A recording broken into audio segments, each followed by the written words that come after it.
Welcome back to the channel. Today I want to assess some things on the Pulsar GTI-r, and one of the big things is removing both side skirts to see if there is any rust underneath them. So as you can see, this driver's side or passenger side, it's right hand drive, passenger side quarter panel has a lot of rust on it, but the driver's side or the right hand side quarter panel doesn't seem like it has very much, and underneath the car it is relatively rust free, which is very amazing for, you know, this being a Japanese car and these being notorious for rusting out. So let's get the side skirts off of this. I got both of the side skirts removed as well as everything off of the front end, fenders, liners, and the miscellaneous stuff like the lights and stuff like that. So in this crossbar and all the stuff that held the hood latch down, or the hood latch mounted to close the hood. But it looks still pretty rust free. I mean, there is still a few spots. I mean, I did notice that before. I noticed that area. Inside the frame rails looks very good. There's some leaves and sticks in there for some reason. A lot of leaves in that side, so I'll clean all that out. They looped the power steering line instead of having a power steering cooler. Probably why there was power steering fluid everywhere. Because usually if you don't have a power steering cooler, it just boils over and it's just a nightmare. So what I want to do now is actually finish stripping everything out of the engine bay. I want to get this cowl cover off so I can look down. It doesn't really look like there is much because this is the drain for the cowl. It doesn't look like it's plugged up. It doesn't look like there's, you know, any rust going on here. I kind of scraped some stuff off right there. It doesn't look too bad.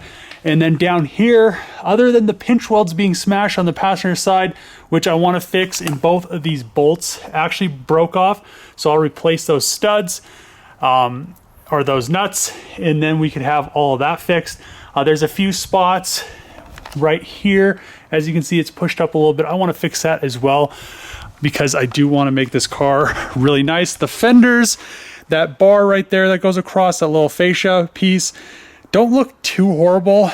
These pieces that support the fenders, unfortunately, I need 2 new ones of those.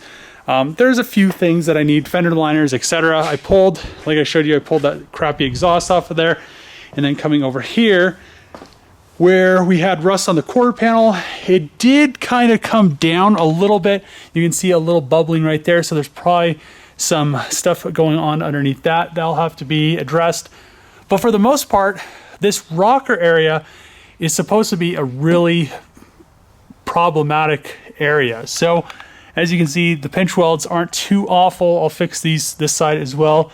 It does look like somebody jacked it up on that side with a jack, so I'll have to, you know, grab the pinch weld and just pull it down, make everything nice and straight again. Pulled the rear bumper off the Pulsar and everything looks pretty decent.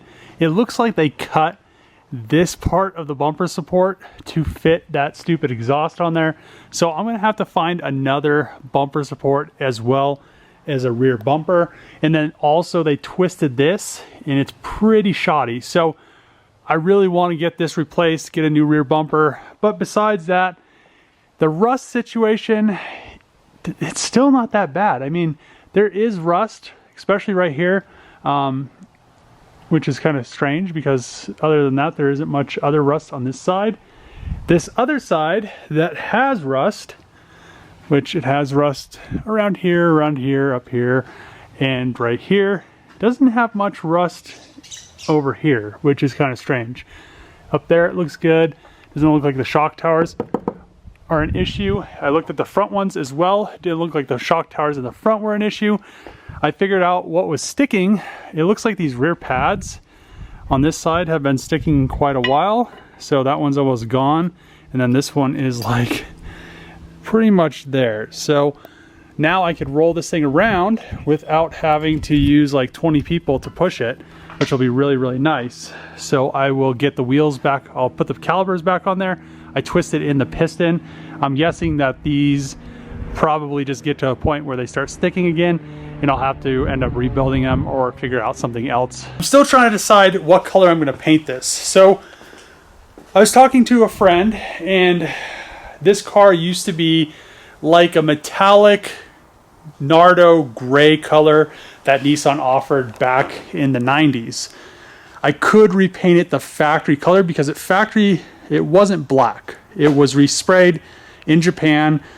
So I could do that, and then I could, you know, after I fix all these issues, spray the bay, get everything nice and clean and ready to go. But I also have been thinking about, there's the Ford Focus RS, that really metallic yellow, or there is the Hellcat Octane Red, which I really think this would look great with the white wheels in the Octane Red, but it also look nice in that gray because it's like a metallic gray. So let's get everything removed from the engine bay. I'm going to end up deleting the ABS. As you guys know, I hate ABS. I think it's the most useless thing that car companies put in cars.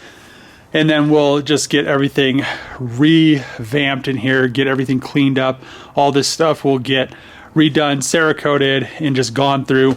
I'll paint the engine bay like I do everything else, make it brand new looking, actually better factory. I'll probably come in and re-seam seal a bunch of spots, probably take all this seam sealer down and go ahead and just seam seal it where it needs to be, just so it's nice and protected, so it doesn't have any future issues. Especially, it seems like this seam on both sides needs some seam sealer, so I'll put some there. I want to see what's going on under here. It'll just really nice to clean all this up, especially suspension wise, because there is just, it just looks horrible. It just has oil everywhere, it's all rusty, it just needs a revamp.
Now the engine bay is pretty much completely stripped down. I still need to pull a steering rack out, the brake booster, as well as the master cylinder for the clutch. This thing is a lot nicer up here than I thought it was going to be.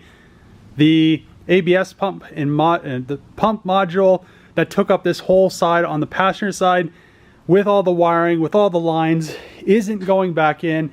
As you guys know, I am not a fan of ABS at all. I think it's the worst system that was ever invented. It causes more wrecks than it prevents, but I don't put ABS back in any of my cars except for the Hellcats, because the ABS pump actually actuates and will hold it once you put in launch control. So on the Hellcats it has a purpose. On these older cars it really doesn't. It just causes issues and it just takes up a bunch of space. A lot of extra wiring, doesn't look really good. Getting the Pulsar GTI-r block ready for the machine shop, I noticed something that was very strange. So, as you can see right here, all the way up, and also right there, it looks like it was welded.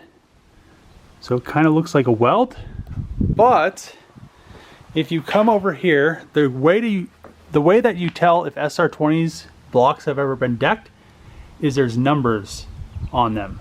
And if those numbers are still there, the block has never been decked, and it's true. So if they welded all the way up to that edge, there would have been, you know, you would have seen some sort of impression on the top of the surface, which there isn't. So if you guys know if that's a normal Pulsar GTI-r casting imperfection, because I have an SR20 over here, another SR20.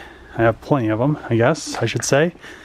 So this is a built block that doesn't have anything in it yet, but it's bored over, and yeah, it's right here. You can see right here, it's way different. And then right here, there is a little weird thing right there, but you can tell that it's never been messed with. So I'm not sure if that is just a casting imperfection, because I know they did change some stuff on, and that's an S13 SR. I do have an S14 notch top block, and I could go look at that to verify, but I feel like it looks like a weld. It really does. I mean, I've welded plenty of aluminum, but I don't know how you could, I don't know why you'd weld it here. If it maybe had a crack, which if it had a crack there, why didn't it have a crack anywhere else? And you know, right there really looks like a weld. And also right there, it almost looks like they ground that down, that little edge right here. Looks like they kind of ground that down. Somebody mentioned something about the output splines on the, oh man, they were right. Oh, that has angered me to a new extent. So somebody mentioned that the splines look messed up. I never noticed it until they mentioned it, and I just thought about looking at it. So I need a new input shaft. Thank you, ACT. I would never recommend getting another ACT clutch after this thing. Oh man, there's not even any splines on it. Look at that. I don't know how this thing couldn't have been making enough power. All the clutch material came off of it. So if anybody has an input shaft for a Pulsar GTI-r tranny, let me know, because I need one. You know, I might need some other pieces inside of it. I doubt it, but input shaft so I can fix my transmission. Now I have everything cleaned up from the Pulsar, and I have it neatly organized under the shelf. We have the transmission and the transfer case on a rolling cart. We have stuff in milk crates, and then everything else is just right under there. And it's really nice that everything is kind of organized. Transmission is bad because of the ACT clutch. I'm not sure, I need to do some more research, but I do have an SR, or no, I have a SER 6-speed manual transmission, which I think you use the main shaft and all that stuff, you put it on the, you use the front bell housing part of the case, and then that all bolts to the back, and then the transfer case still bolts to it. I need to do some more research, but since my main shaft is bad, I'm probably not going to be able to find another main shaft unless I do a dog box, which I really don't want to do. So maybe going SER 6-speed, which will make the transmission a lot stronger anyway. And then I could, instead of doing 450, I could do 500 horse. So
The engine bay in the Pulsar GTI-r all cleaned up, as well as the wheel wells.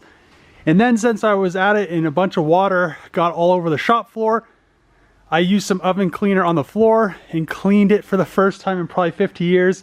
And it actually came out really good. So this whole section right here, when I had water on it, it was just repelling it. And now you can see that there's water and it's pretty clean. Probably could use, you know, some acid and a few more go-throughs. I really don't plan on coating it. I'm still using it as kind of like a teardown shop / work on cars. So there's gonna be engine oil and stuff like that and coolant on it anyway. So I just wanted to kind of get most of that caked on floor dry. It just like gets in the concrete, and then when you kneel down, it's just awful. I probably should do this like once every month, as well as clean the shop. As you can see, man, the shop is so nice and clean. So I have the Pulsar back here. You can see that there is quite a bit more room over here. I've started to put SR20s on the rack. I have about 4 or 5 more. So we have an S13, the Pulsar GTI-r engine, which is technically kind of like an S13, just front wheel drive. Then we have a S14/S15 SR20. Then I have like 5 more S13s. So, and then above that I have the heads, and then above that I have intake manifolds. Just kind of really nice. I was, you know, they were gonna get these racks, they never did. So now I have made them into engine racks, which I'm gonna start going through the SRs and rebuilding them. But I'm really happy to actually see the Pulsar cleaned up. I want to, like I said, get this ready to paint the engine bay, but it's just nice that it's not grimy. There isn't a bunch of oil. It looked like on this side, one time or another, an axle exploded, and you can see that it's a lot nicer, but I do need to get in here with a wire wheel and just start kind of peeling off all of the seam sealer, assessing if there's any rust in this area, which I don't think there is much. I want to fix this area right here where they cut it out for the intercooler, because I don't need to run a charge pipe through there. But yeah, I want to get everything nice and cleaned up, strip everything down. Right here they drilled through for those bars, so I'm probably going to end up Cerakoting those. I think they're Cusco bars. They're just more, you know, they make the car or make this area more rigid. It doesn't need it, but since they already drilled the holes, I'll put some riv nuts in there. Some stainless steel riv nuts, and make it really nice. Then when I paint it, it'll all be painted.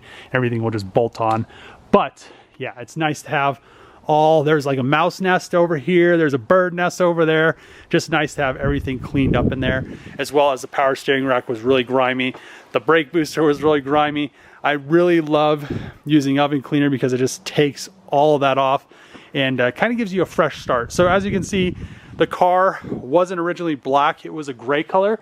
I removed the VIN plate, so you can see that there's gray behind it.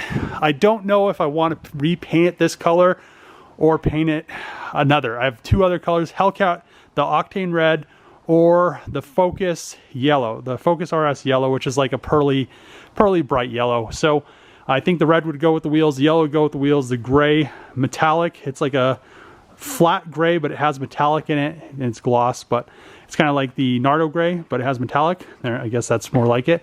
And I just kind of repair all this. So I'm trying to find this front piece. If I can find this front piece, I will replace that with a brand new one or a good used one. I need the crash bar. And then for the rest of the front, I have mostly everything. I have a brand new front bumper. I still need to pick that up. And then I need to start worrying about the stuff in the back. So like I said before, the plan is to get everything up front nice and clean and ready for the engine and the tranny to be rebuilt, stuck back in there. And the transmission, like I said, I'm still doing some research on how to convert this into a 6-speed, since the input shaft is destroyed from the ACT clutch. I'll just, since I think the input shaft is used from the 6-speed, I'm pretty sure that whole back half of the case just bolts on there, but I'm not 100% sure. I'm really happy that the Pulsar is in the stage it is. I mean, I probably shouldn't be working on this. I probably should be working on the Hellcat Charger, or the Durango. But as I've said in other videos, I have so many parts that I'm waiting on. I ordered the dash for the Durango like 4 months ago, and Dodge has pushed that dash out another. The guy said 3 months, but I'm guessing it's going to be longer than that. So hopefully, and then I ordered brand new upper seats for that. instead of stitching the seats back together, all brand new airbags, everything will be brand new in that car. But I have to wait for all the stuff. Same thing goes with the charger. I've been waiting on some parts for that, as well as axles. And then I was thinking about just swapping it rear-wheel drive. I'm just kind of in this spot where I'm not exactly sure what I should do with the charger, if I should just make it rear-wheel drive so I could drive it and continue making all the all-wheel drive stuff. And once all that stuff is complete, I could stick it all on the charger. But I'll figure that out. Really happy that the Pulsar is coming along. Just gives me something to do while I'm waiting on parts. Just so you guys know, I mean, I have to kind of reiterate this because people, I guess, don't watch all the videos, and then they, you know, skip some of the charger videos and they're like, why aren't you working on the charger? It's because I'm waiting on parts and waiting on stuff. I need to, you know, design built control arms and stuff like that. So end the video here. Really happy about the Pulsar. If you like these videos, make sure to click the subscribe button, throw a thumbs up, throw a comment below. As always, see you guys next time.